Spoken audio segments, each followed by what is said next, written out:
ലോക്സഭയുടെ speaker സ്ഥാനത്തേക്കുള്ള തിരഞ്ഞെടുപ്പ് ഇന്നാണ്.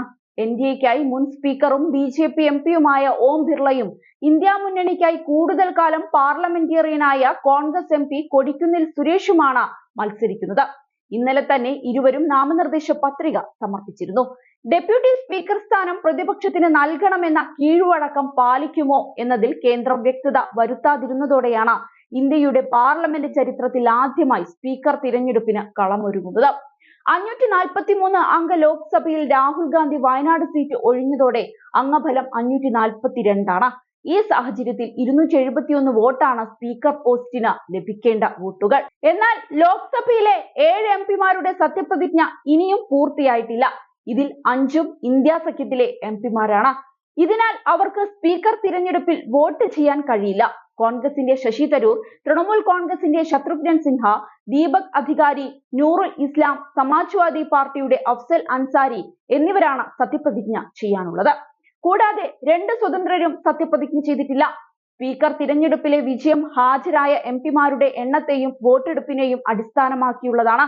അതായത് ഈ 7 എംപിമാരുടെ അഭാവം മൊത്തം സംഖ്യയും ഭൂരിപക്ഷവും കുറയ്ക്കും.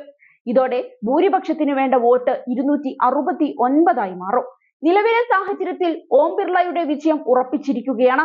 2014-19 വർഷങ്ങളിൽ നിന്ന് വ്യത്യസ്തമായി ബിജെപിക്ക് ഇത്തവണ സ്വന്തമായി ഭൂരിപക്ഷം നേടാനായിരുന്നില്ല.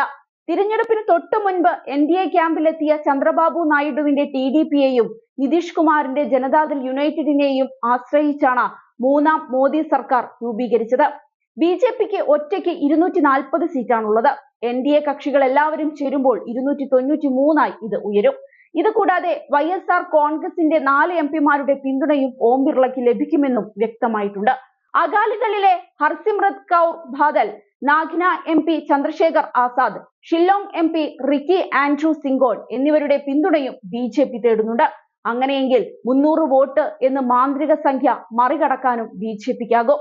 മറുവശത്ത് മുൻ വർഷങ്ങളെ അപേക്ഷിച്ച് പ്രതിപക്ഷ ബെഞ്ചും ശക്തമാണ്. 232 എംപിമാരാണ് പ്രതിപക്ഷത്തുള്ളത്. അതിനാൽ ശക്തമായ മത്സരം കാഴ്ചവെക്കാം എന്നാണ് ഇന്ത്യയുടെ പ്രതീക്ഷ. അതേസമയം സ്പീക്കർ തിരഞ്ഞെടുപ്പിൽ തൃണമൂൽ കോൺഗ്രസിന്റെ കാര്യത്തിൽ സംശയം നിലനിൽക്കുകയാണ്. തൃണമൂൽ ഒഴികെയുള്ള എല്ലാ പ്രധാന ഇന്ത്യ ബ്ലോക്ക് അംഗങ്ങളും കൊടിക്കുന്നിൽ സുരേഷിന്റെ നാമനിർദ്ദേശ പത്രികയിൽ ഒപ്പുവെച്ചിരുന്നു. കൊടിക്കുന്നിൽ സുരേഷിനെ സ്പീക്കർ സ്ഥാനത്തേക്ക് മത്സരിപ്പിക്കുന്നതിന് മുൻപ് പാർട്ടിയുമായി ആലോചിച്ചിരുന്നില്ലെന്നും ഇത് ഏകപക്ഷീയമായ തീരുമാനമാണെന്നും തൃണമൂൽ എംപി അഭിഷേക് ബാനർജി പറഞ്ഞിരുന്നു. 29 എംപിമാരാണ് തൃണമൂൽ കോൺഗ്രസിനുള്ളത്.